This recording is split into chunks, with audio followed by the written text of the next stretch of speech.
this video I'm going to show how to clock a turbo. So first thing is, why do that? And the reason is because you can change the orientation of your plumbing a little bit to help avoid contact and increase clearance, etc.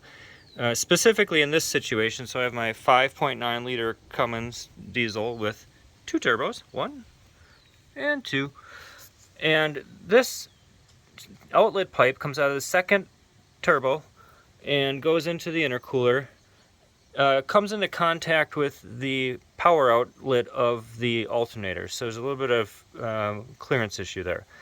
So what I want to do is just increase this space or clearance between those two items, and to do that, what I can do is I can change the orientation of the turbo outlet. So I can rotate that around or clock that. And I would say before you start, it's good to really know where you're at. So what I did is I used a paint marker to mark right at 12 o'clock one line and then another reference. So you can see I've actually moved it a little already.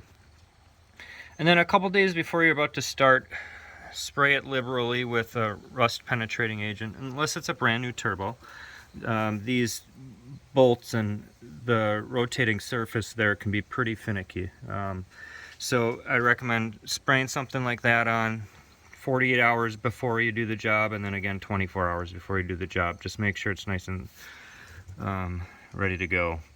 So then you can, in this case I use a 13mm hex head, and I highly recommend having a ratcheting wrench because that will make this job a little bit easier. Although you can do it with a regular wrench, but you have these bolts that basically encircle the turbo, and they are all pretty easy to access, especially with this ratcheting box end, with the exception of the bottom one, which is the 6 o'clock position one. That one I had to use the other end, and I was able to get that out. It just took a little more time than the other ones. Now the bolts don't come out. I mean, they can, but don't bring them out. Just loosen them up a bit, and then what that does is it loosens the pressure on these little clips or clamps, whatever you want to call them. They're little metal brackets that hold this outer turbo housing from rotating on. Let's see if I can get light on there.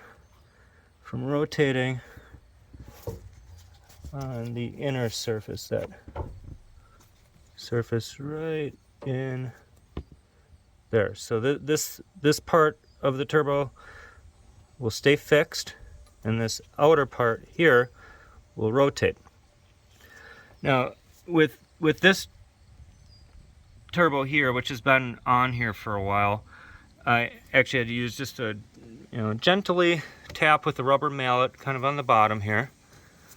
So just took my rubber mallet, very gently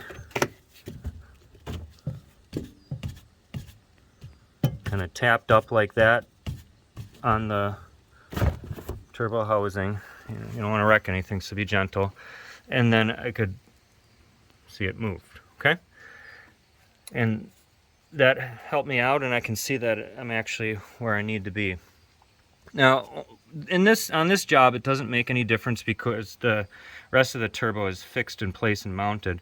But no matter what you do with clocking, always make sure that your turbo drain, which is the tube that comes off the very bottom of the turbo, right there, see that tube there, goes to the bottom of the turbo. That tube always has to be at the 6 o'clock position, so that way your turbo adequately drains its oil, okay? Because that is gravity dependent.